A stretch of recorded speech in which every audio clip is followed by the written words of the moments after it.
Welcome back to the channel. My name's Shane. We've got the 9th annual end of year wrap up. This is the best and worst gear of the year of 2025. That's right. I've been doing these 9 years.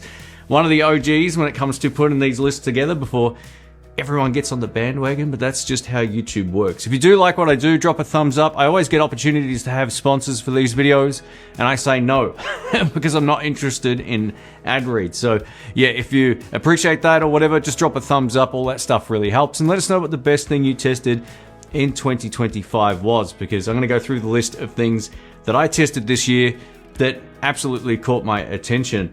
And just to let you know, if you're new to this particular series, this is the best and worst gear that I've had a chance to test personally this year, not just, new gear of 2025. It's basically anything that I got my hands on that I purchased, tested, I've got a chance to play anywhere around the world. So that's what we're going to talk about. If it's not blatantly obvious, this isn't a have a listen to how it sounds video. It's a discussion video with some samples on screen and all that kind of stuff. But if you want to actually watch the full review in its entirety, I'll link down to a playlist down in the description. This will also go on the In the Blues Tone podcast as well. If you're unfamiliar with that, you can find it on iTunes and Spotify and all that kind of stuff, and I'll link to all of that down below. Again, drop a thumbs up if you can. I always appreciate it, and thanks for the support all these years of making videos and talking to a camera in a lonely room.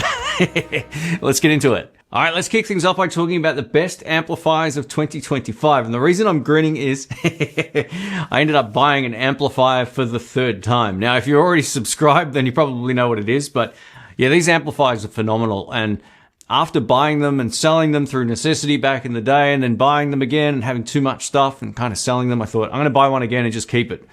And my good friend Brian was lucky enough to find one in mint condition. And this is the PV Bandit Red Stripe 112. I've got another one. It's right back here. Odds are you've probably seen it on the channel a few times. This is the 3rd time I bought one of these amplifiers, and they're so good. It's an 80-watt combo with a 12-inch speaker. You get 2 really musical voicings on the clean channel. There's a vintage and a modern setting, and then you can get over to the drive channel, and you've got 3 different gain stages to work with. The vintage one's my favorite, but they're all kind of musical except for the thrash sort of sounding one, but the rest of them are great. But the cool thing about these amps is they're loud enough to basically fill a room anywhere. I did a festival with mine, and I also took it out to a pub gig, and it absolutely cut the mix, no problems at all. I love the fact they're as pedal board friendly as they are. They just absolutely sing.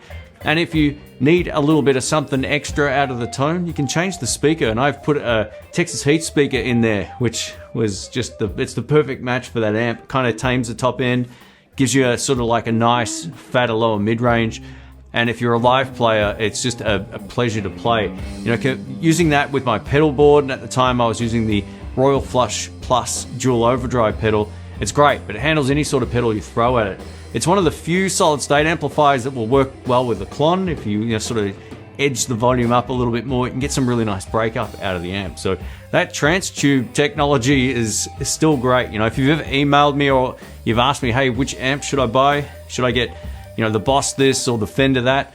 And I sometimes reply with, try and find a used PV Bandit. And I walk the walk with that. They're a great amp, and for like 250 or 275 bucks, whatever it was great.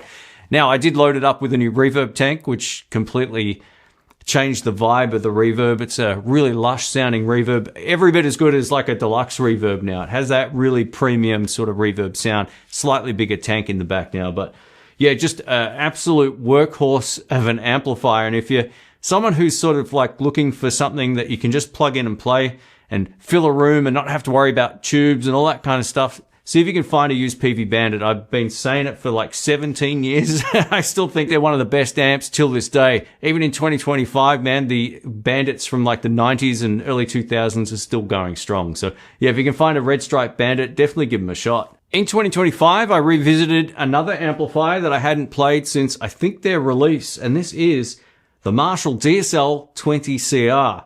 It's a bit of a flashback to a few years ago as well, but I tell you what, man, this amplifier is fantastic in certain scenarios. I think the clean channel on them is probably the best 20-watt clean channel you're going to get at that price point when it comes to valve amplifiers. It's got just a really nice amount of clean headroom. It handles pedals beautifully. It just gives you a really great sound. So if you're a pedal player predominantly and you like to do small gigs, 20 watts coming out of that amp is actually quite loud. So you're going to get a very usable tone in a very compact package. It's roughly the same size as the Blues Junior, potentially just slightly taller, but it's a really cool amp. Now, you do get 2 channels. The second channel is the high gain channel. Now, one thing I would love to see Marshall do, and this is just something from my own personal experience, I would love to see them re-release the Marshall DSL 20CR, but with the classic crunch channel instead of that high gain channel that we get with the 20.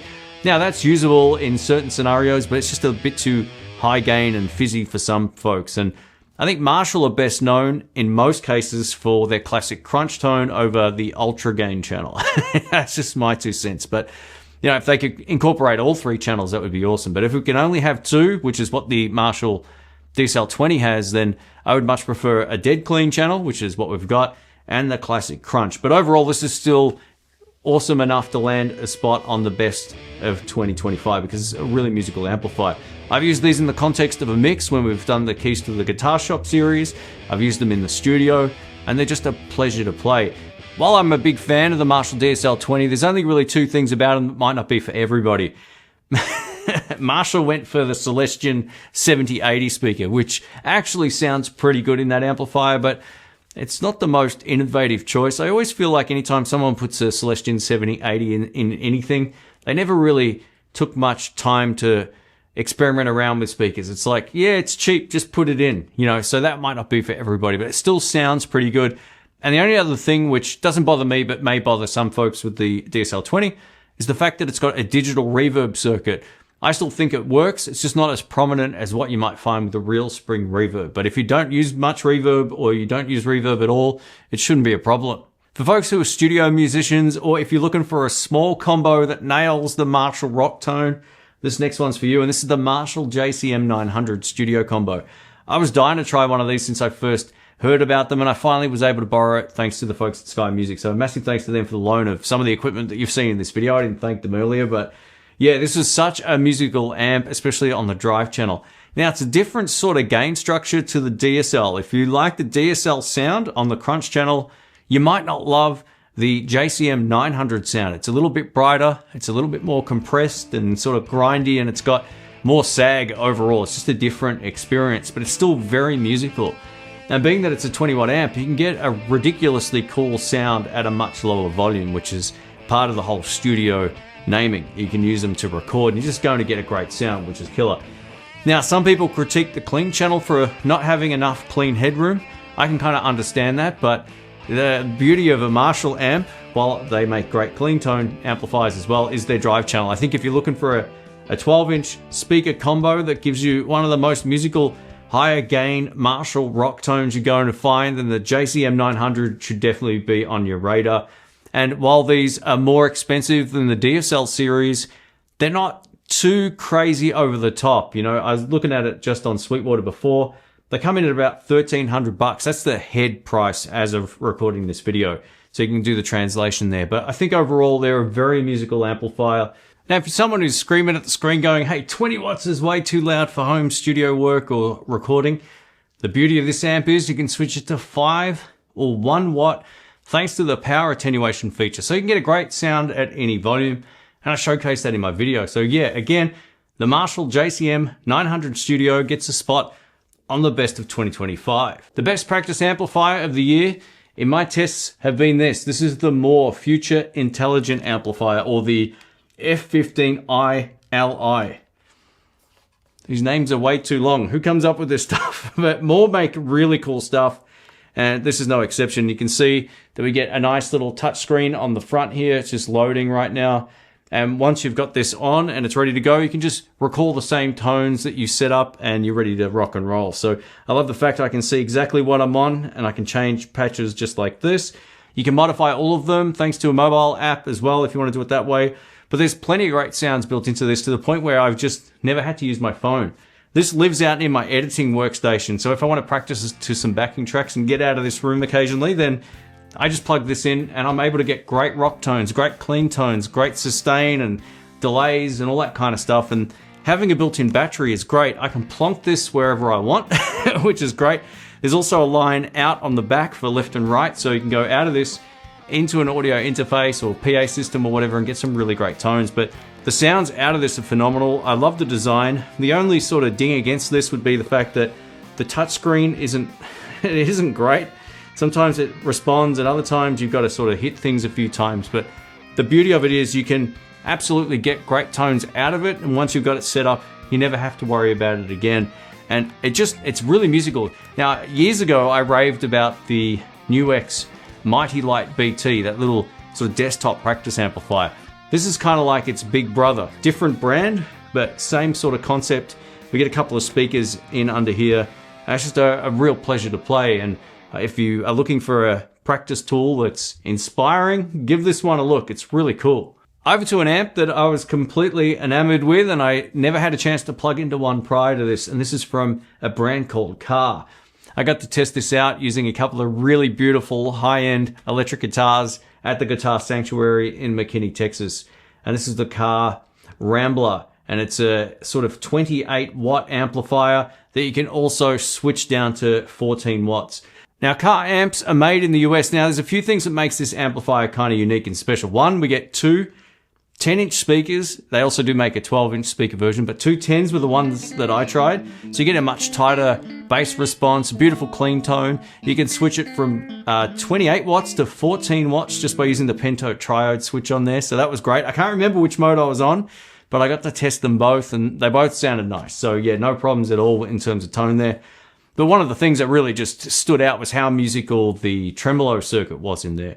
It was better than any Fender amp I've owned. It just sounded phenomenal. If you're looking for a beautiful, clean tone, that's something a little bit different from your Fenders, Marshalls, and all that kind of stuff, check out Car amps. The tremolo circuit absolutely sings. It's one of the most musical ones I've heard on any amp. It really is beautiful, and it just, yeah, it's got a sound that was unlike anything else that I've got in my collection. So it's great to see something a little bit different out there. And again, these aren't cheap, but yeah, they really do sing. So yeah, if you're looking for something different, check out Car amps.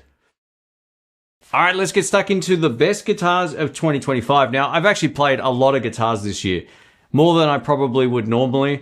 I've been sent some stuff to review. I've also borrowed a lot of stuff from Sky Music, and I went over to Southpaw Guitars in Houston, Texas, and they've got 800 lefties. I should have spent a second day there and just got stuck into more filming. But I went there to shoot a Guitar Search Saturday episode, and I picked up a whole bunch of guitars, but I didn't really get a chance to play everything. I would have loved that. But yeah, 800 guitars would have taken me quite a lot of time, no doubt. But there were a few standouts from there and a few standouts that I've got here at the house and ones that I've tested from Sky Music and all that kind of stuff. So that's what we're going to cover in this particular section. The first guitar that completely exceeded my expectations, and I've grilled Epiphone in the past for making very lackluster Epiphone casinos. This one is in a whole other dimension. Now, some people love the Epiphone casinos and they always defend it by saying, oh, if it was good enough for this person or that person, it's good enough for you or me or whoever. That's not an argument that really makes any sense. Everyone's situation is different. But one of the things that does make sense is the Epiphone Casino made in the USA guitar.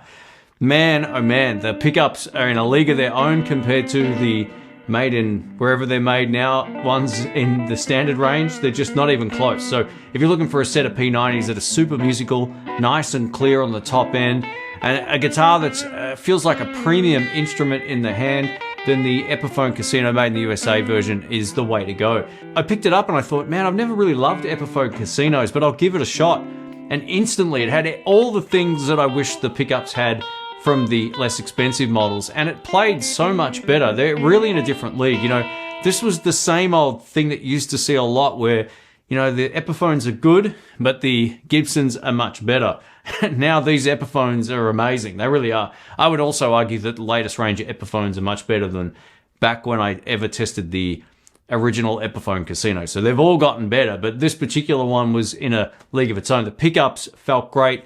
It didn't seem to have the same sort of issues with squeal in close proximity to the amp, and I had it cranked in the room, and it definitely sounded way better to my ear than I was used to hearing from the old ones. And yeah, it was just one of those guitars that was really inspiring. So if you're looking for an Epiphone Casino, or you've had one, you've been a little bit dissatisfied with it, check out the Made in the USA ones if you can still find them available. They're in a whole different realm. They look beautiful. They sound great. The playability is better. They've really put a lot of love into those guitars. And yeah, it's definitely one of the standouts of 2025. I just got to get a big pile of I'll take it and just put it out the front.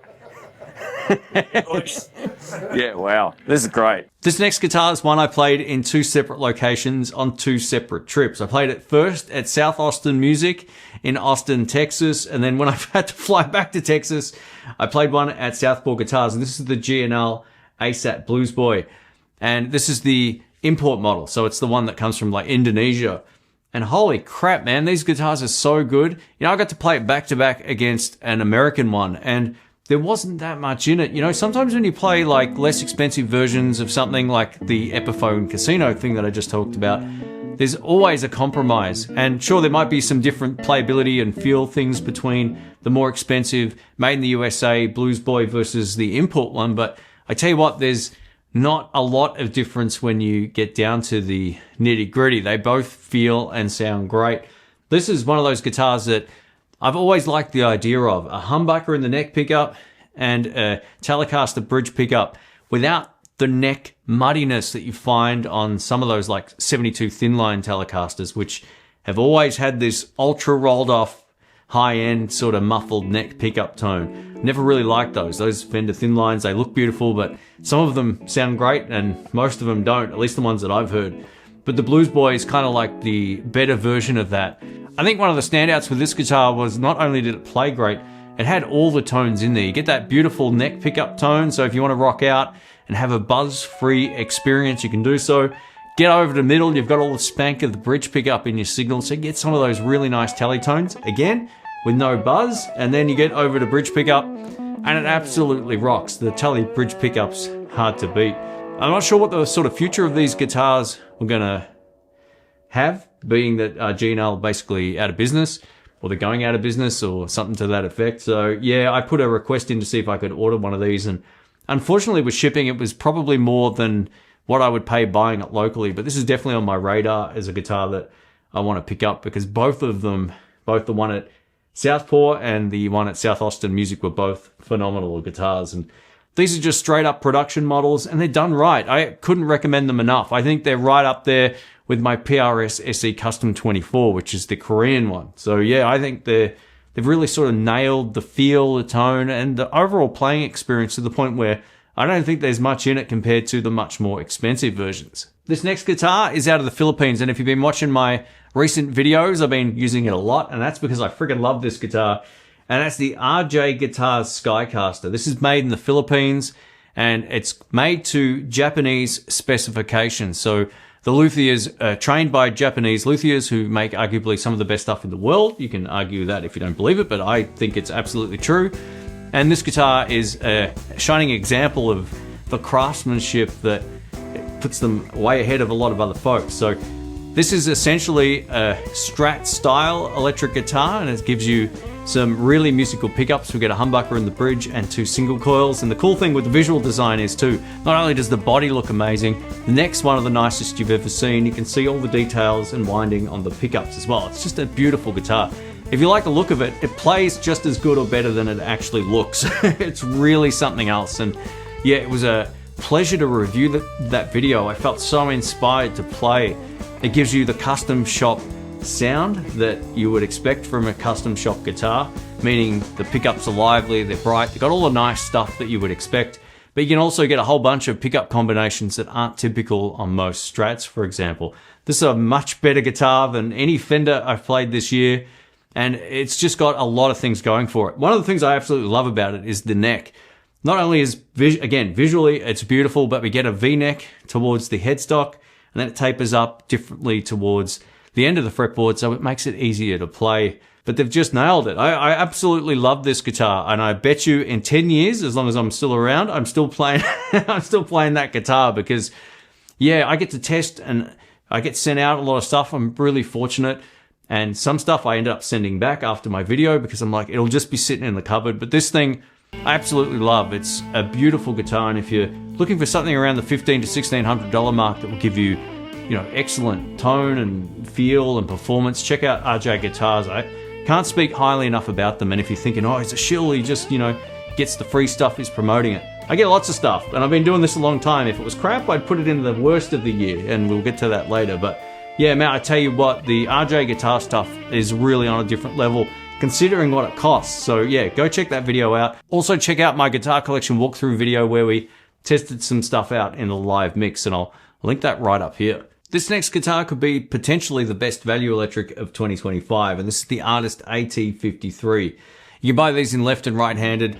The one that I got to test was in vintage green. So this is a T-style or Tele-style electric guitar with 2 single coil pickups that has some really premium upgrades over what you might find from something like the Squier Classic Vibe series. Now, I actually really love the Squier Classic Vibes.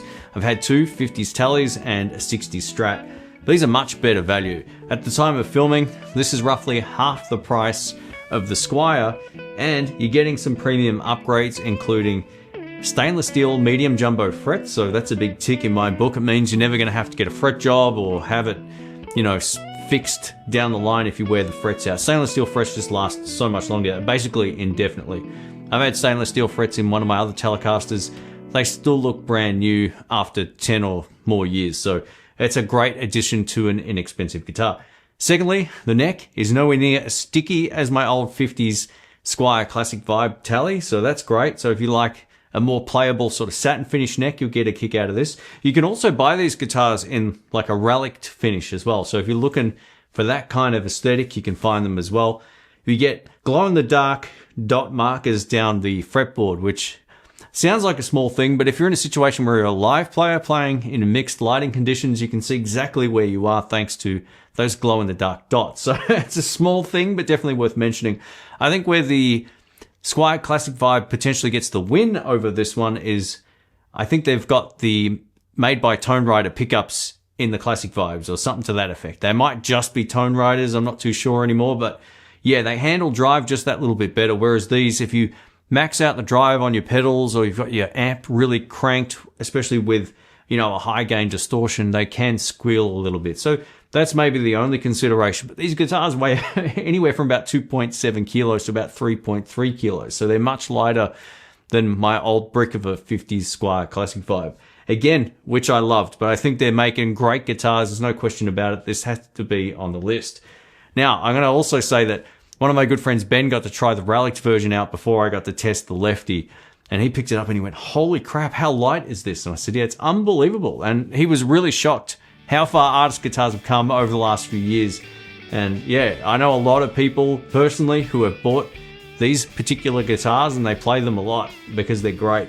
All you have to do is go check the reviews. They kind of speak for themselves. If it wasn't, you know, a good guitar, people would be blasting them in the comment section, or I would be hearing about it from the friends that I recommended it to. So yeah, while they make a great range of guitars, artist guitars, this AT53 might be the best value Tele, especially of 2025. I don't think I've played anything close to it.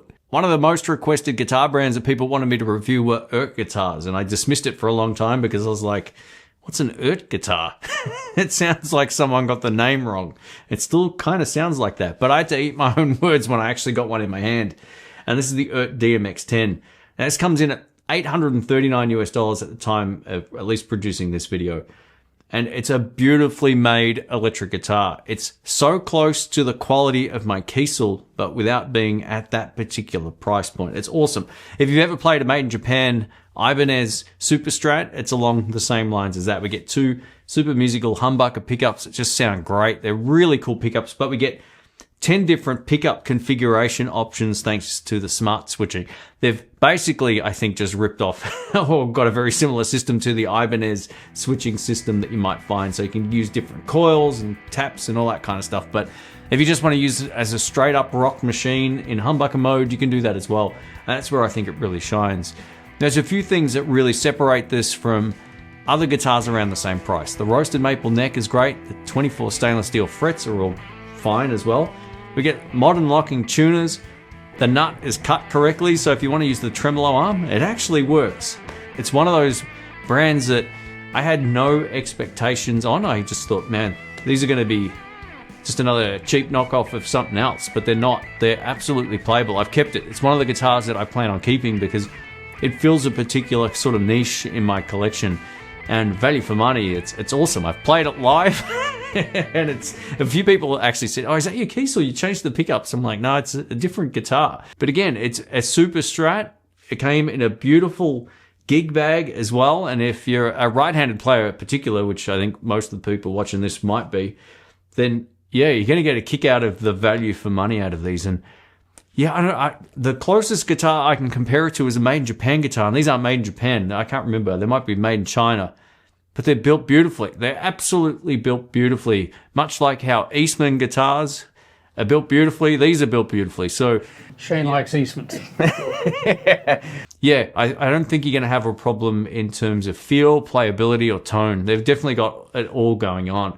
The only thing that might be a ding against them is the fact that, one, they're not a household name, and two, the pickup switching is a little bit too confusing. But again, you don't have to use it if you don't want it. You can just keep it dirt simple like this dummy here. So yeah, it's a really great guitar. The DMX 10 is a keeper in the collection because it impressed me to no end. Up next, we're going to talk about a 2-in-1. So I'm going to talk about the Fender Player 2 Series Strats and Telecasters. Now, I got a chance to test these out in 2025 because before that, they weren't available in lefties. I think they took a while to come to Australia, at least anyway. So these were released for righties in the last quarter of 2024, but I got my hands on them in 2025. And anytime I see a version 2 of anything, whether that's a guitar or it's an amp or a camera or whatever, right, I tend to think to myself, these incremental upgrades feel like a cash grab. But these upgrades actually were pretty great. So again, I kind of had to eat my words about my thoughts on them. So once I actually played them, I realized these do make a difference to the totality of the guitar or to the overall playing experience. Visually, one of the things that really looks great on the new Player 2s over the original players, the fact that we get rosewood instead of Pau Ferro. And I just think it looks a little bit nicer. Some could argue there's not much in it. There probably isn't, but I just personally like that a lot more. And there's also, of course, the maple fretboards available as well, which I kind of prefer inherently. But we get rolled fretboard edges, and these actually make a difference to the playability. It feels like a more premium guitar. It was funny going between the Player, the original one, and then the Player 2. The playability was better on the new one. It just was, and that was something I wasn't expecting. So the rolled fretboard edges definitely do something to the playability. This makes it feel like a much more impressive guitar. Another thing I noticed was the pickup tone sounded slightly brighter and more lively than the original one as well, and that's because they kind of optimized the wiring or did something to it where it just gave it a little bit more brightness. Now this could be the accumulation of parts, but the pickups just sounded a little bit more premium. They sounded like what I would expect out of a USA sort of factory manufactured guitar. So yeah, you're getting a really premium guitar at a relatively good price. Like everything else, everything goes up.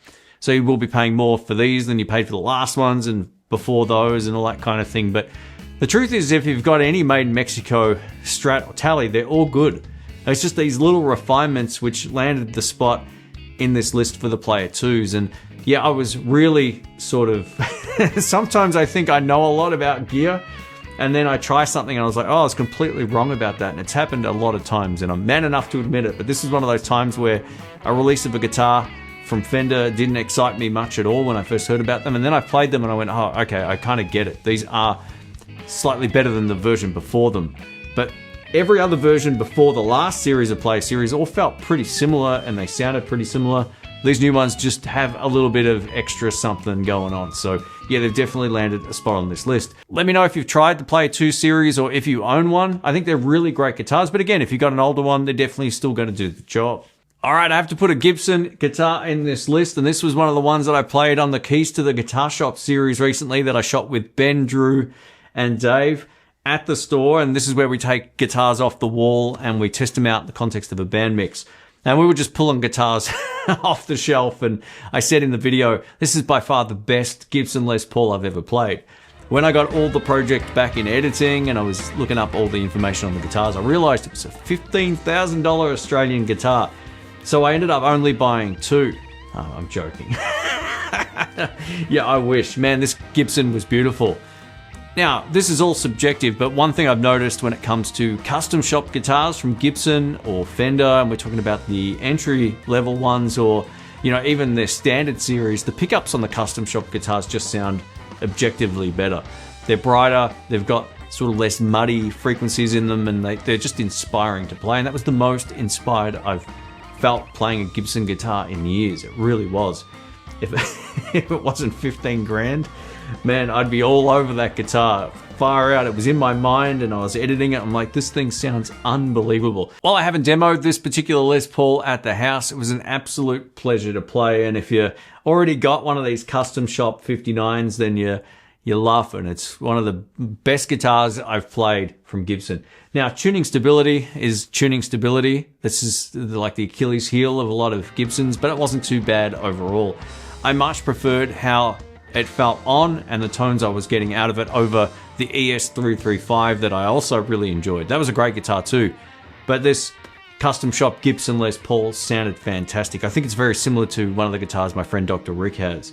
You know, righty, it's got the same sort of pickups and style about it. And it's a beautiful guitar. And I said in that video, you know, anyone who will buy this, or maybe I said in a follow-up video or something, I said anyone who gets that guitar will be loving it. It's an absolutely beautiful guitar. So no questions about it. I put a Gibson in the best of 2025. This last guitar was an absolute beauty. And if you enjoyed the video, if you haven't already, leave a thumbs up. All that sort of stuff really helps. I do appreciate it.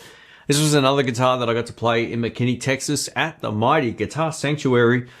This is a PRS Custom 24. Made in the USA. This is part of the Wood Library one. They had a couple of really beautiful lefties in the shop in the PRS range that were made specifically for this store. You're not going to find them anywhere else. And I haven't seen them anywhere else. These come in at around $5,000 US. That's right. I'm going to put a less expensive guitar above a more expensive guitar for this round out of the best guitars of 2025 because this PRS Wood Library Custom 24 was stunning. The pickups sounded so nice. And I only played this clean. I was doing a walkthrough shoot of this particular store, so I wanted to pick up a few guitars and play it.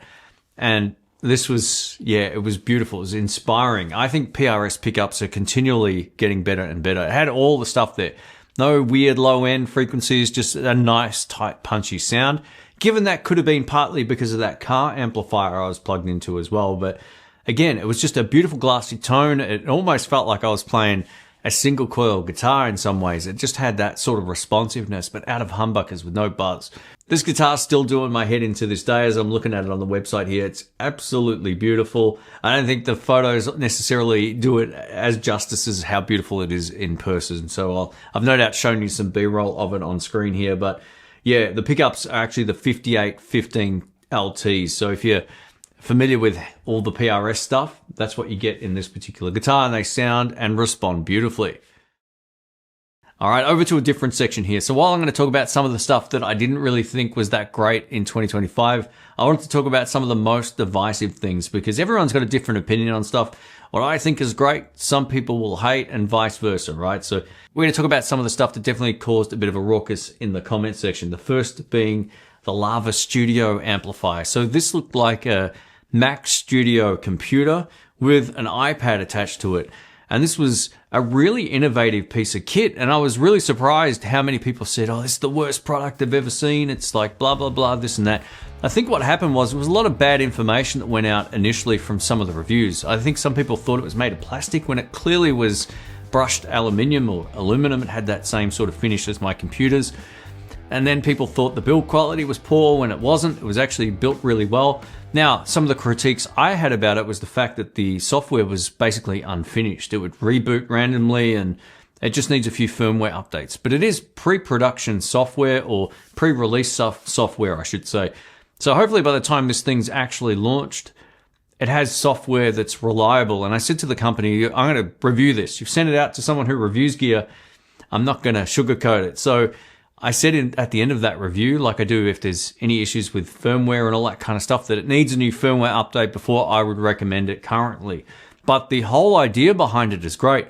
Some people were like dismissing the tone, and that's all subjective, but I thought it recorded beautifully. Directly out of the unit into my audio interface, I was able to get really musical tones, every bit as good as the Kemper or anything else, right? It is a digital multi-effects processor, computer, recorder, loop station, practice tool, all that kind of stuff. And obviously no one likes subscription services. And while the unit is free to use, you can buy a subscription to sort of split tracks out of music using this AI tool. But that's completely optional, and it wasn't something that interested me at all. So for me, I thought it was great having a desktop amplifier with built-in speakers that you could also use to record, practice, do looping and all that kind of stuff. It felt like a really good idea. You could record with it, had a built-in digital audio workstation, and it just looked beautiful. I was really surprised to see the range of comments in the comment section. There were a lot of videos released of this product that didn't showcase any of the cons. They were basically just flat out commercials. They were like, check this out. Here's one chord. Here's what it does. It's fantastic. It's like, it's not quite as simple as that. You've got to kind of get into it and really assess the stability. You're not going to find that out in 10 minutes of using it. You find it out after, a couple of hours of using it. And I had it reboot on me a few times. I had the screen functionality stop working. Now I totally get the counter argument to all of this, and that's that you just want to be able to plug in and play. I totally get that as well, which is why I love that little amp I showed you earlier, the Mooer Intelligent Amplifier. I can plug into that and get a great sound. I'm ready to go. This is a whole different thing for a different person. I think once they get the stability issues sorted with the software or the firmware, whichever way you want to look at that, there's going to be a really interesting and unique product out on the market that a lot of stuff just won't do. And I think potentially it could be used for other things because it essentially is a computer. Now, whether or not you like the idea of that or you can justify the price of that, that's completely up to you, and it is what it is. I just review stuff based on my own experience with it. But yeah, I think once they iron out the bugs, this thing is going to be a pretty popular unit overall because minus the fact there was some misinformation about the build quality and, some reviews that didn't really go into some of the shortcomings of the software. I think it's got huge potential, and I think it'll be interesting to see where this goes over the next 12 months because I'm a big fan. I said to the guys from Lava Studio, if you get a firmware update that's available to the public at launch, I'm going to re-review it and see if the stability's been increased because, yeah, it's a beautiful looking thing and it's got everything that you could possibly want in terms of a multi-effects processor pedal, but with the functionality of like a Tone Master Pro. So it's pretty cool. I actually thought it was way better than obviously some people that were going through some of the videos leaving comments. But again, it's all subjective. This was just one thing that I liked that I don't think a lot of people, they guys sort of had mixed reactions with anyway. We'll leave it at that. The second item on the list of most divisive products of 2025 has to be the PV Bandit Supreme Teal Stripe pedal. Now, this particular pedal definitely recreates the sound of the PV Bandit Teal Stripe. And whether you like that or not, that's all up to you. But I've never seen so many mixed comments in the comment section. Some of them which really made me laugh as well. It's like, well, why would you want to emulate that? This is the thing, right? I think a lot of people had a PV Bandit Teal Stripe as their first amplifier. When they were learning to play and they thought, oh man, this amp's crap, I'll go get something else. And as you improve with your playing, you can generally make almost anything sound good. And this is a bit of a sort of retro flavor pedal. It won't be for everybody, but the Teal Stripe Bandits were definitely known for a great clean tone first and foremost, but it really had its own sort of unique drive circuit. And this is recreating that perfectly for good or bad. Now, to get the most out of this, you can run it into the power amp input or effects return or whatever, and then sort of bypass the preamp of your amplifier, or you can just run it directly into the front end and use it as a dirt pedal, which I think is how I showcased it on the video. I might have to reapproach that on a separate video, but yeah, I'm a big fan of the PV Bandits. I much prefer their sort of off clean tones that you can get out of their vintage drive channels, but this made me smile. It was like, it's good to see them doing something like this. I would love to see PV come out with a Red Stripe Bandit Vintage and maybe their high gain channel in one. I think that would be awesome if they could do the same thing, but for the Red Stripe Bandit, I'd be really interested in that. But yeah, it's funny. I kind of get it, right? There's all these, there's a million different dirt pedals out there. But again, this is doing something different, and it's all up to what you like and what you don't like. But yeah, again, the second thing that I saw that was definitely divisive in 2025. One of the things I've noticed over the last sort of 18 months or so is we're finally getting a lot of products that incorporate a lot of other things inside it. So, for example, this next one is another one on the list of most divisive because I think the target audience was somewhat lost in a lot of videos, but this is the Enya Inspire electric guitar. Now, this is a straight up electric guitar that has a built-in speaker system in it. So you don't need a practice amplifier. You can use it with headphones. You can run it out into an audio interface and record directly. And this also means that we've got a whole bunch of digital connectivity. So you can connect to your phone, store 5 or so of your favorite presets and just recall them that way.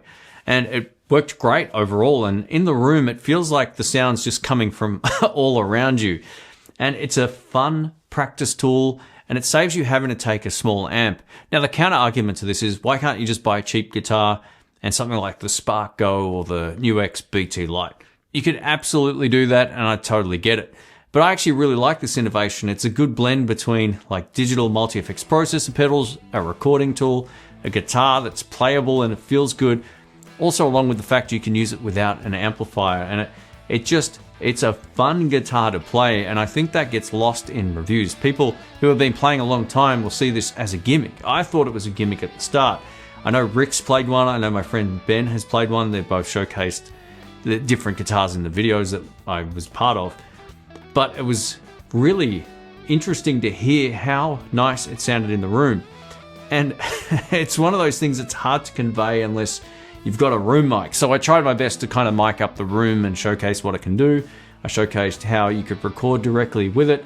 And will this replace your favorite Strat, Gibson, PRS, or whatever? Absolutely not, right? But for the kind of target audience that this is designed for, I think it's a really good guitar. And again, it won't be for everybody, but again, this is the most divisive products of 2025. It's not perfect. I think, if you turn the volume up too loud, it can feed back and all that kind of stuff. But for someone learning, or for someone who wants to get back into playing electric guitar, but you don't want to have amps and crap everywhere or have to worry about stuff, it's cool having sort of like an all-in-one electric guitar, amplifier, recording tool, practice tool, headphone thing, all that kind of stuff. So it definitely ticks a few boxes, but again, I totally get it. It's definitely... it's landed a place in this list, no questions about it. This last thing and the most divisive of 2025 has to be the Tonix pedal and cabinet. Not only the one that I showcased on the channel, but also the one that Dr. Rick was talking about and showcasing on a video he shot here. So we did a whole podcast with Rick talking about why he moved over to the Tonix pedal and the Tonix FR speaker. I'm going to be honest, FR speakers were not ever on my radar as something that interested me whatsoever. I was like, why don't you just take a small tube amp? Or why don't you just take the PV Bandit and save yourself a whole bunch of money? So there's still that counter argument to be made, and it all comes down to what it is you like. What I can tell you after using it in the studio and also taking it out and playing it live a few times is that, one, no one in the audience knows what it is. They just know that it sounds good or it doesn't sound good. And as a player who plays live, I was hoping to hear what I wanted to hear out of it at a gig without fiddling around with anything, without doing anything on the floor or getting out a computer or anything, right? So the one that I've got, I can store 3 presets in, and I got a clean sound, a blues sound, and a higher gain lead tone with delay, and that was it. The beauty of the FR speaker is it sounds killer, and he's got the tilt back legs. It feels like an amp in the room. It really does. It's got EQ controls on there, so if you don't have enough bass or too much bass, you can just go back to the amp, turn the bass down, turn the treble up, and you're in business. It doesn't have the ice pick thing that I was expecting. It sounds and feels like an amp in the room, and if I get bored of the Dumble presets I kind of stored in there, I can go over to a Fender Deluxe Reverb. It's got a lot of versatility there. Again, these aren't for everybody. I totally see both sides of this.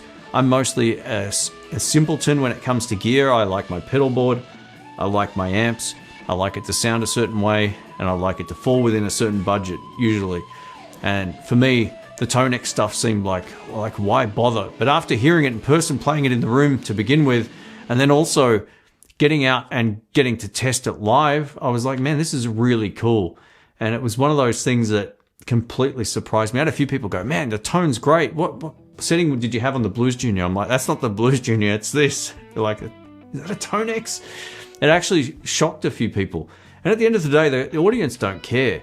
You can even be in a cork sniffing blues jam where everyone likes tube amps and, no delays and all that kind of stuff, just real simple kind of tones, and pull out something that sounds great.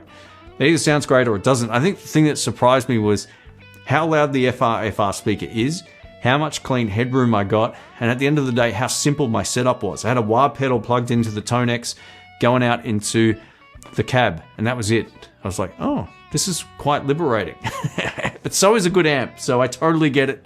It's not for everybody, but it's a fun thing to use, and for me, fun is part of the appeal. So yeah, I really dig it. All right, let's talk about the best accessories of 2025. This will be a really short list and we'll get through this nice and fast. So without question, the best accessory of 2025 would have to be the Tonerider Apex Classic pickups.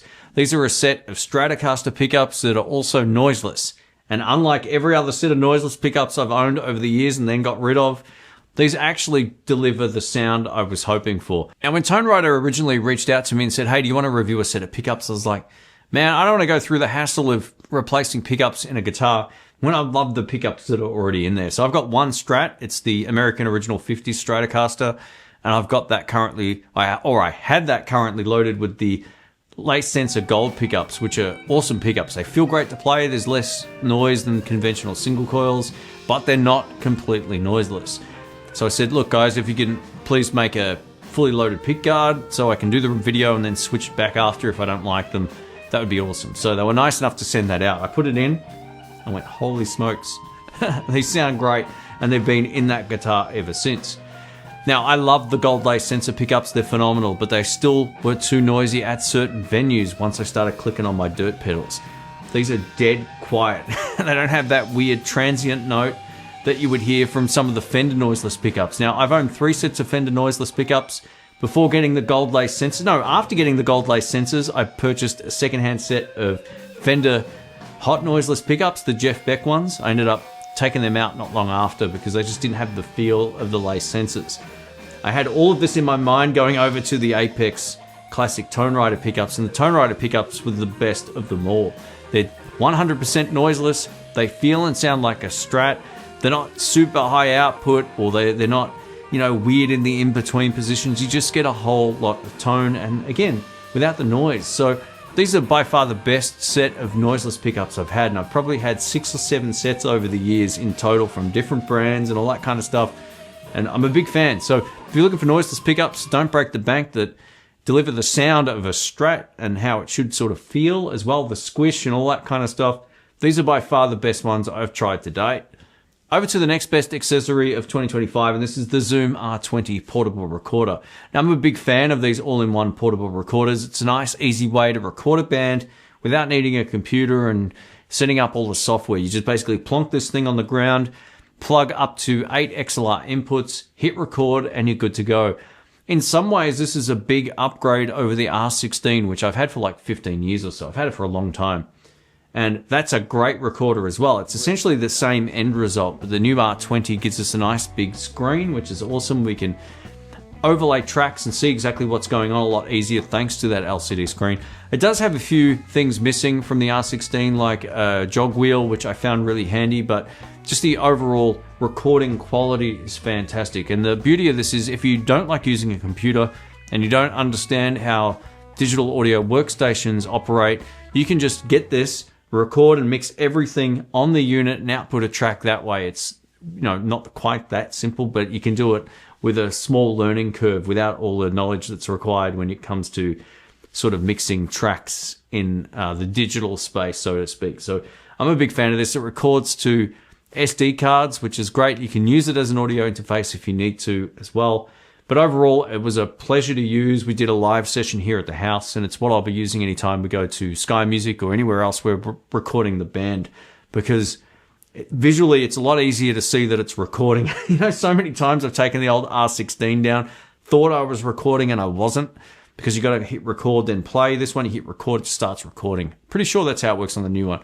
But it's just it's easy to see. You can look at it from a distance and know that it's working. You can see the levels a lot easier. It's just a much more up-to-date modern recorder.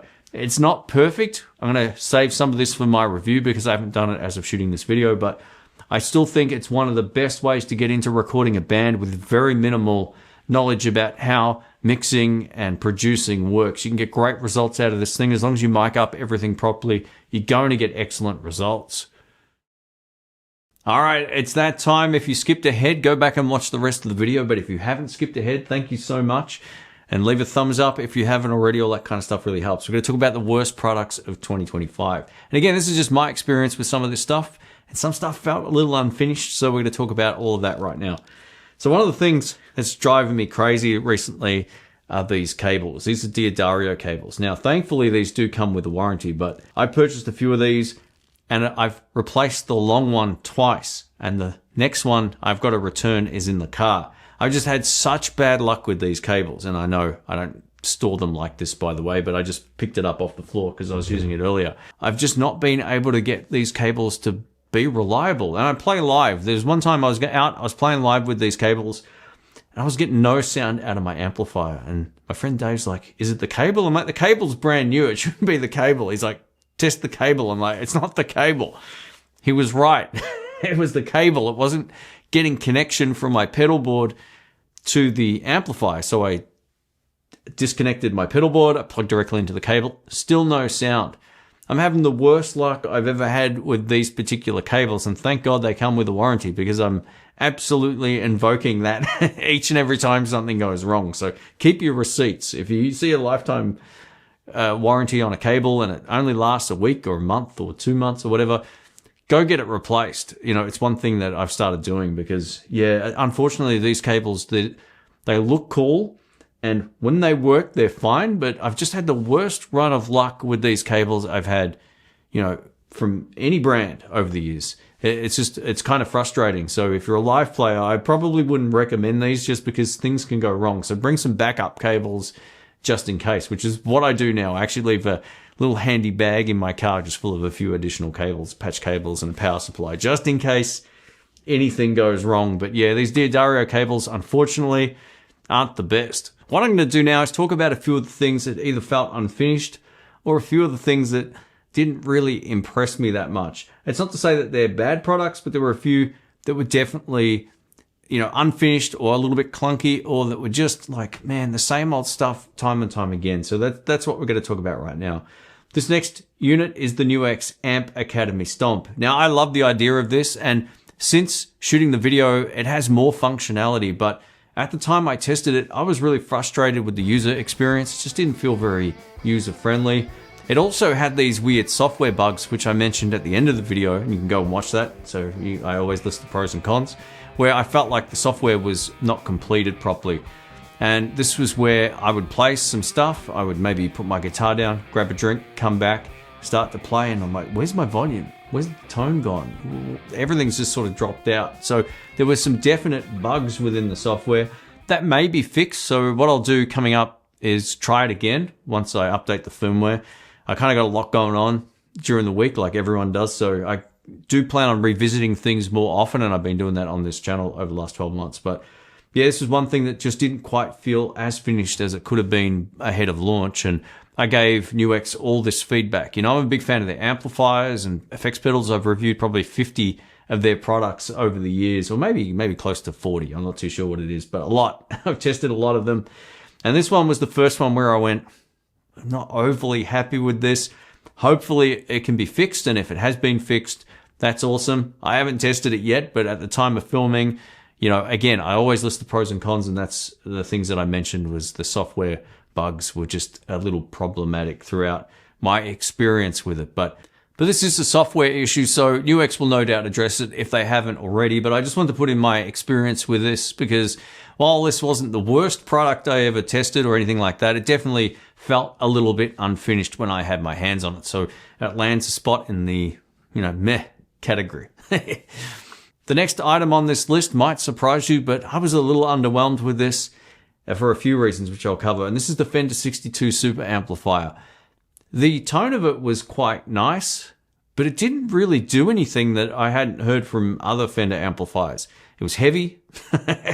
Some people noticed that one of the screws had come out of the baffle and was stuck to the magnet. I didn't even see that. I'm usually like pretty quick at doing the B-roll stuff, so I shoot the photos and then I move the amp around, shoot the photos. I'm more concerned about focus than I am about noticing little details like that. So you guys have got a keener eye than me, but yeah, the tone of it was fine. It was kind of reminiscent of the Fender Princeton, the Chris Stapleton one. So it's got that kind of dark Fender tone. It's kind of like a mix between the tweed sound and the blackface kind of sound of the black panel amps, or whatever they're called, PC now, I don't know. Anyway, it is what it is. So it's a nice sounding tone, but it wasn't inspiring. It wasn't as inspiring as like a Super Reverb or even a Twin. And I don't really love Fender Twins that much.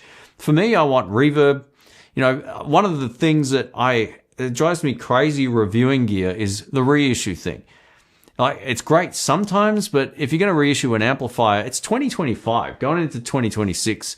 Offer players something new in these amplifiers. You know, why not? Does everyone always want no effects loop? Does everyone always want no reverb? You know, just throw these things in as a point of difference and come out with a new model. That's what I would do if I was running things, and maybe I'd send them broke. But it feels like now we've gotten to a point where a lot of the players who were using Fender stuff back in the day are probably still using the same gear. But is that the right gear for players in 2025? And that's what I was kind of left with. After I shot my videos, I boxed it up and it was collected. And I didn't miss it. I didn't miss it at all. And I think if I want that tone, the Fender Chris Stapleton amplifier was in a whole different realm. That thing sounds unbelievable. Now, they're very similar, but I like the fact I can kind of crank up the Chris Stapleton amp a little bit more and get the edge of breakup sound at a better volume than I could with the Fender. It didn't have the nicest edge of breakup sound. Some people really like it. It just sounded a little bit flubby for me. While it had a beautiful tremolo system, I was just a little bit sort of like, it's all right. You know, it is what it is. So, yeah, I didn't miss it. I think my PV Classic 50 back here with the 410s eats it alive. Up next, we've got a brand new section called the weirdest guitar pedals of 2025. So I got to test some crazy stuff this year, and one of which was the Game Changer Audio Motor Pedal. Now, when I saw this pedal and Game Changer emailed me, they said, do you want to review this? And I started looking at it and I thought, man, this is going to take me like 2 days to understand completely and then showcase it in a way where I'm not just turning knobs, showing you what it does. Because to get the most out of these kind of pedals, you really have to understand what the concept of it is, which this is an electromechanical synth pedal. It's got a motor harmonizer, it's got a motor vocoder, and it's got ring modulator and X-Mod engines built in. So it's doing a whole lot of synthy kind of things. Now that sounds kind of cool, but there's a massive learning curve. So I said to the guys at Game Changer, I'm going to try and produce a different video, something maybe potentially funny or different, just putting a short film together showcasing just how weird it is.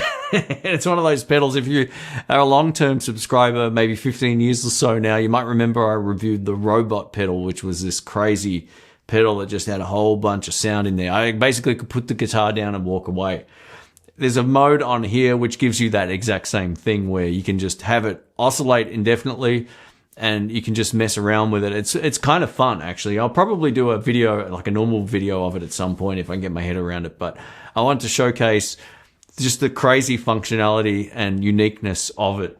Now, I'm not saying that this is a bad product. Not at all. It was just one of the most interesting and unique things of the year. And Game Changer Audio are known for, I guess, their gimmicks when it comes to pedals. They've all, you know, their delay pedals got all these patch cables you can plug in and out and get different types of modes with, and the chorus pedal works the same. So you can only have chorus when you pick at a certain intensity, or, you know, you can do a whole bunch of stuff. And that's kind of the charm of them. But this looked completely out of my wheelhouse. And it's great to see that they went along with my stupid idea of putting together like a short film about this pedal, because it was just something I wanted to do. I said a while back I wanted to mix the channel up, and that was the first of the sort of weird videos I'd put together based on a pedal. But, you know, it was actually kind of fun. Once I worked out what I was doing, I was like, okay, I've just got to stick to the idea that I had, as weird as it was. And yeah, I hope you guys got a kick out of that. If it should be out before this video anyway, hopefully. So yeah, the Game Changer Motor Pedal. Again, they make the craziest pedals I've ever tested. They're super musical as well. You can get a lot out of them, but they do take quite a huge learning curve, which can put some people off. These pedals are best suited for people who like to tinker. If you're someone who meticulously likes to go through and set up something in a particular way, that's where these guys really shine. And this particular synthy pedal here has like a full-blown accelerator or brake or whatever on there, the clutch, I think it's called, they call it, where you can sort of have it ramp in different ways and all that kind of stuff. And this little thing spins in the middle. It was a whole lot of fun to test out. But Rhiannon's like, what on earth is that? I was like, that's the pedal that I'm going to do an absolutely a different video for, because I was like, this is probably not best suited for a guy that plays the way that I do, but I can still appreciate it. It's just, yeah, a little bit out of my wheelhouse. So this definitely wins the craziest pedal of 2025. The second pedal I have to add to this list is the Dagger Overdrive Fuzz with dynamic auto gain and gating. So this is a crazy pedal from the folks at Handmade Effects, and it's essentially one of those pedals, much like the Game Changer stuff, where you have to spend time with it and just fully understand it to get the most out of it. And I almost gave up on this one. I was like, man, I got to challenge myself to fully understand this, to understand how it works. And after I did that, I could really appreciate it. But it's unlike any other fuzz or overdrive pedal that I've ever showcased on the channel. It's doing a fuzz, it's doing an overdrive, but when you attack the strings at a certain intensity, if you've got it set up that way, you get like a wall of distortion, right?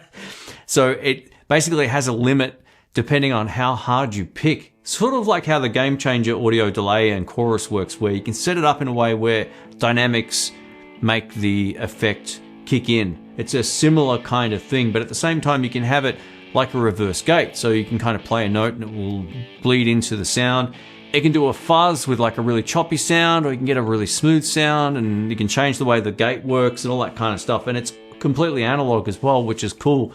Again, this is one of those pedals, if you spend time with it, you can definitely get some really musical sounds out of it. I enjoyed my time with it once I worked from the instruction manual. If you're someone, again, who likes to tinker and get some really creative sounds and then a wall of distortion when you really dig in hard, then the Dagger's phenomenal. It's a really great pedal. I'm not going to put this in like the best of 2025, but it's definitely one of the most unique pedals of the year.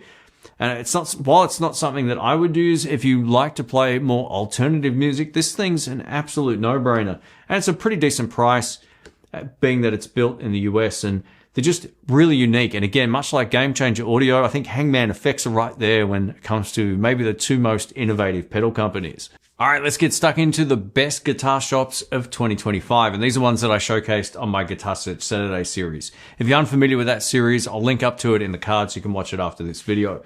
But I went to a few really killer guitar shops. I actually went to Texas twice this year. So I went over to Austin on the first trip, and I didn't get a chance to go to anywhere else. And then I went back to Texas, and we went to most of the major cities there and everywhere in between, except for San Antonio. So that might be on the next trip's list. But it was awesome. On the first trip, I went over to South Austin Music, which I haven't seen for a long time. I think the last time I was there was back in like 2008 or something. So it was great. I got to catch up with the Welkers, Seth Welker, who manages the shop, his dad, who was the guy who opened the store. That's just a really great family operated business. It's funny, the vibe of the shop is so good. People were coming and going. Everyone was really friendly. It felt like a music hub for local musicians. And that's what I love about these independent stores. They've just got such a cool vibe about them. And this shop was absolutely packed to the brim when it came to amplifiers. There were rows of new and used amplifiers. There was a whole bunch of new and used acoustic electric guitar, bass guitars, and just some really awesome pieces on display as well. It really had it all. There's a lot of music history, obviously, in Texas and in Austin, and it was all displayed throughout the shop as well. It just had a really awesome vibe. If you live in Austin, consider yourself lucky. South Austin Music's definitely one of the best music shops around. And it's great to have such a positive vibe in the shop from just people that were in there. And if you said hi to me while I was in there shooting the episode, it was great to meet everybody. It was such an awesome place to visit. And I can highly recommend it if you're thinking about going to Austin. The second trip back to Texas, I got to check out a whole bunch of really awesome shops, and I could put them all on the list.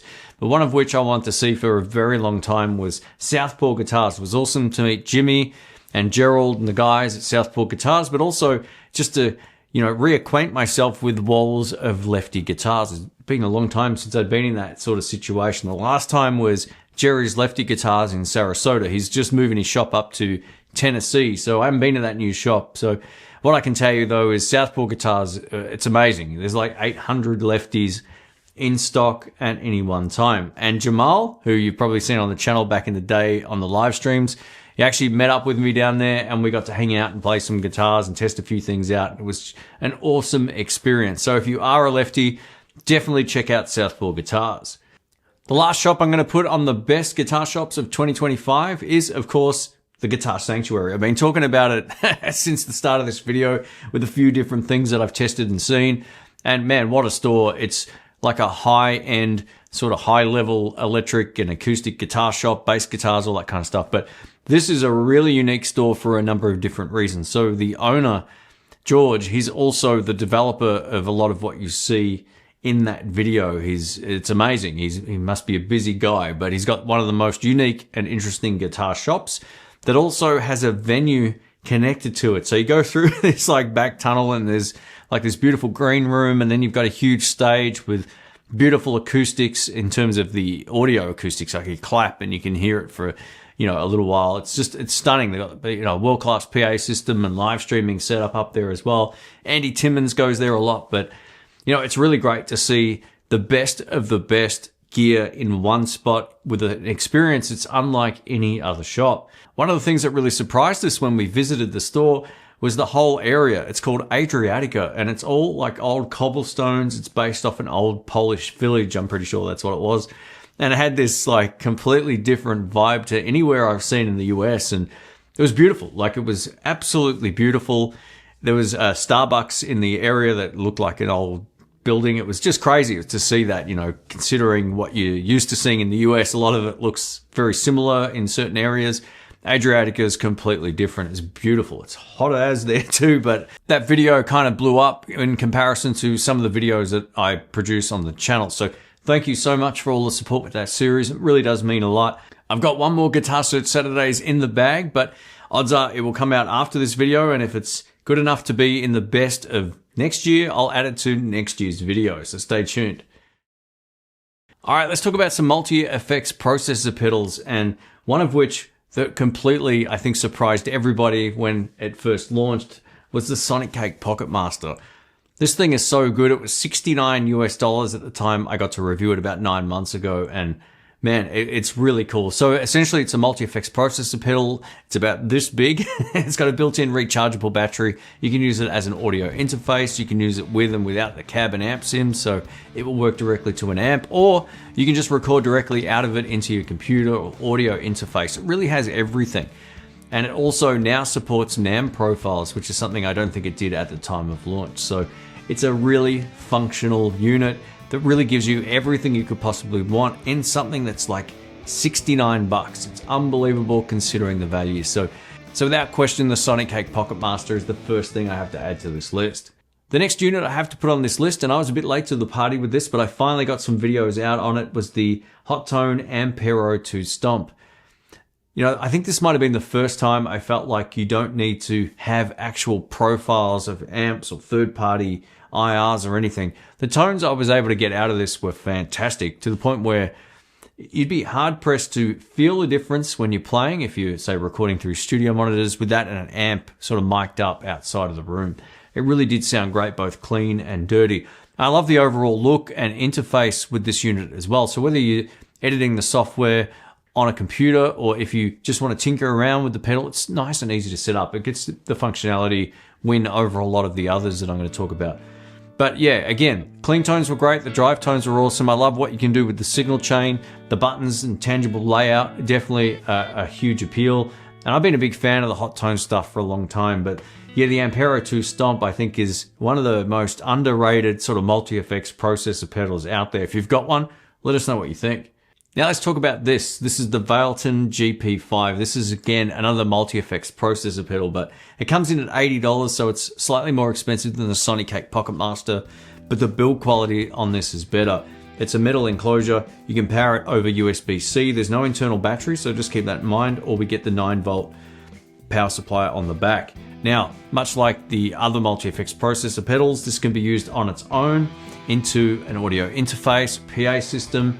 You can use this as a backup amplifier on your pedal board. If you ever have your amp breakdown, you can go straight out of this into a PA system because it supports NAMM profiles as well. This was something that the Sonic Cake Pocket Master I don't think had at launch, whereas this one had all of that functionality straight away. The interface is a little bit on the clumsy side at the beginning, but you can get used to it. And once you get used to it, you won't have any problems with it. But the fact you can get something that's the size of a mini tuner or a mini pedal for $80 that gives you all of these great tones is crazy. I said in the video that this might land a spot as the best product of 2025. I think it will in terms of pedals and multi-effects processors, all that kind of stuff. It really is amazing considering, again, it's only $80. Now, price is one thing. If it's $80 and it's crap, then it's crap. But it's $80 and it's great. And this is coming from someone who gets to test a lot of these type of units. I always get to test multi-effects processors. Probably, you know, I might test up to 6 or 7 a year. And this was just a standout based on what I was able to get out of it. I also tested this with an amp profile running my pedal board into it, and it sounded killer. So yeah, again, it's a great backup amp for 80 bucks. Just throw one in your car, and if your amp ever breaks down, you can go directly to the PA system with this. All right, let's do a quick power round of the best pedals of 2025. And admittedly, I probably tested way more pedals than I would like to in a year, but I've tried to narrow this down the best that I can based on different types of tones and sounds. So the first one that I have to add to this list is the Taurus Servo 3. This is essentially a compressor. It also adds tube-driven harmonics, and it also has a boost function in there as well, and allows you just to increase or to improve your starting tone, or use it as a boost into another pedal or after another pedal, however you want to run it. So this is great. It's a very sort of intuitive design. It's nice and simple. The servo gain's right in the middle, and then you've got a few other options that you can turn on and off. But overall, I really enjoyed my time with this pedal. It's something I'm going to be holding on to because it gives me a really great boost. If you're someone who loves to play it clean, you should check this pedal out. It really does just enhance your overall tone. The second pedal on this list is from Kernum, and this is the Ellipse. This is like an all-in-one modulation pedal. So if you're sick of buying like one modulation pedal, getting bored of it, and getting another modulation pedal, this has everything built in there. Much like the Kernum Ridge and the Kernum Moho, which are both overdrive and fuzz options that had every analog circuit in there. The Kernum Eclipse basically takes that idea and adds all the modulation chips to it. You can get some sounds that aren't actually available on just buying the actual pedals, because you can get blends between them both, which is killer. So I'm definitely putting the Kernum Ellipse on this list. Warm Audio released a few pedals this year, but the one that I really appreciated the most was the Warm Audio Throne of Tone. So if you don't know my channel, or you're just watching it for the first time, I love really usable dual channel overdrive pedals. I'd rather stack 2 overdrives together than use a distortion pedal. It just sounds better to my ear. You get a sort of better mid-range and better attack and all that kind of stuff. And this is exactly what this pedal does. But you get kind of like 4 combinations. So each side either has the King of Tone side or a blues breaker, and you can switch the direction of the signal path. You can do a whole bunch of stuff that you can't do on the actual pedals that it's kind of emulating. And it's a nice metal enclosure. The build quality is great. We get presence controls and gain controls on either side. So you get a lot of flexibility with this. It's just an absolute pleasure to use. It's right up there with the next one that I had to add, which is the Royal Flush Plus overdrive pedal from VS Audio. VS Audio are out of Greece. I really think the Greeks are making the best pedals in the world. They're unique, they're innovative, they look cool, they sound great, they're very functional. They don't have a bunch of useless controls where you don't know where to start. It's just put everything to 1 o'clock, and it usually works. That's the beauty of the Greeks. They really nail it. And the Royal Flush Plus, so I'm not used to saying that, Royal Flush Plus, it's a bit hard to say, is great. I tested it out for gigs. I've used it in the live situation, all that kind of stuff. It's beautiful. It's kind of like everything I loved about the original Royal Flush, but you get more gain, a little bit of a thicker sound. So if you're looking for a really fat bridge pickup tone and you might not have been able to get that exact sound out of the original, then the new one's the way to go. But they're both great. I love the original. I got the original on one board and the Royal Flush Plus on the other. So yeah, VS Audio, man. Yeah, I'm still absolutely impressed with what they're able to come out with each and every time. Over to another Greek pedal manufacturer, and this is Crazy Tube Circuits. And I've showcased plenty of their pedals over the years, but this modulation pedal really stood out. It was the first time I'd replaced my VS Audio Vibler on my pedal board, or at least on one of the pedal boards, because I have 2 of them. And it's a great sounding pedal, and this is the Killer V. Now, Crazy Tube Circuits are known for a whole bunch of really great pedals, distortion, overdrives, dual pedals, all that kind of thing. But this is based on the Magnatone kind of vibrato circuit. But it also gives you an overdrive or gain control in there as well. So you can kind of get a louder signal than your starting tone. I think one of the big problems with like conventional tremolos, at least the ones that I've tested, a lot of them dip below your actual volume. So it sounds like you're losing volume all the time, because you kind of are. This one, you can push it further and get into the dirty territory, or push your tube amp over the edge while still getting a really beautiful vibrato circuit. So yeah, this is a no-brainer. I've used it live, I've used it in the studio. It's definitely one of my favorite modulation pedals that I've tested. One of the best delay pedals of the year, without question, was from Game Changer Audio. That's right, they landed a spot in the most obscure or most innovative, or however you want to look at that, and also the most musical. This pedal was beautiful to use. It's the Game Changer Audio Auto Delay. Now, the great thing about this pedal is you can use it without all the plugs, and it's one of the cleanest sounding delay pedals you're ever going to hear. It's got 3 delay types, so you're getting all the classics. It's nice and easy to set up just using the main controls, but sort of part of the fun is sort of fiddling around with the different inputs and outputs. So I was able to get a very Gilmour-esque kind of delay sound just by having it respond on certain attack intensities, and it was an absolute pleasure to play. It did take me quite a while to get my head around it, but the beauty of it is, if you're just looking for one of the cleanest delay pedals I've used for both digital, analog, or I think the other one's a modulation delay, or tape delay actually, it's very usable on its own without all that other stuff. So you can just look at it as a really great delay pedal. But if you want to have it respond when you attack a certain way or when you hit a certain note, that's where this really shines. And again, while I thought their other pedal was kind of crazy, this is beautiful. It was it needs to get more views, that video, because I thought the tones sounded pretty great. And again, I'll link to all this stuff in the playlist in the description. The best reverb pedal of 2025 has to go to the Hot Tone Vibera. This thing was phenomenal, and I think I said on that video as the joke, it's the Vibera of good news. Not the bad news, but good news, because it was so freaking good. Now, whether you're into atmospheric reverbs or you just want to get a really musical plate reverb or spring reverb, this thing can do it all.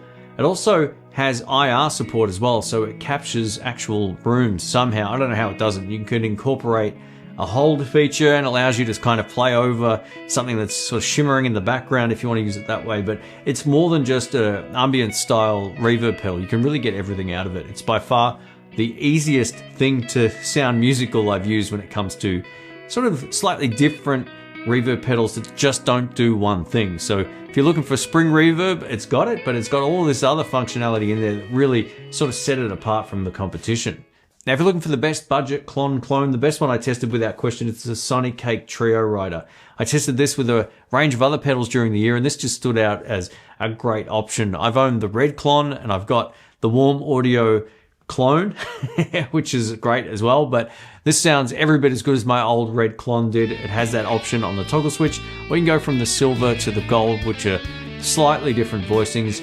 You don't sort of hear a huge difference between all the different settings, but if you're looking for a clone in a box that's super affordable, definitely check this one out. The Ordeal Toad is another pedal I really enjoyed using. I used it on the live session I did here at the house recently, and this is an Australian-made overdrive and distortion.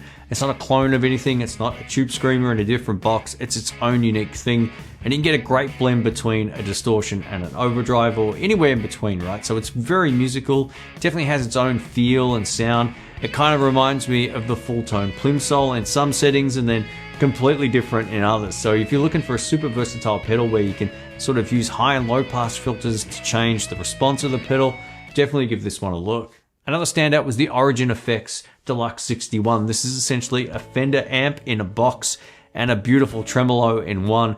It's just, not only does the pedal look beautiful, it's built like a tank, and it sounds unreal. You get that classic sort of Fender over the edge of breakup sound into sort of slightly higher gain overdrive than that, but the tremolo circuit it's beautiful. If you like one particular type of tremolo, vibrato, like what the Fender amps can do, definitely check out this one. Now, Takalis Audio Works in Greece also made a range of different pedals that I got to test, and there were two that I really enjoyed. The first one was the Fonkify X pedal, which is essentially an octaver and envelope filter in one, and it was super fun. It was one of the most fun demos I've made because I could get into playing some of that funky stuff I don't do enough of. So that was great.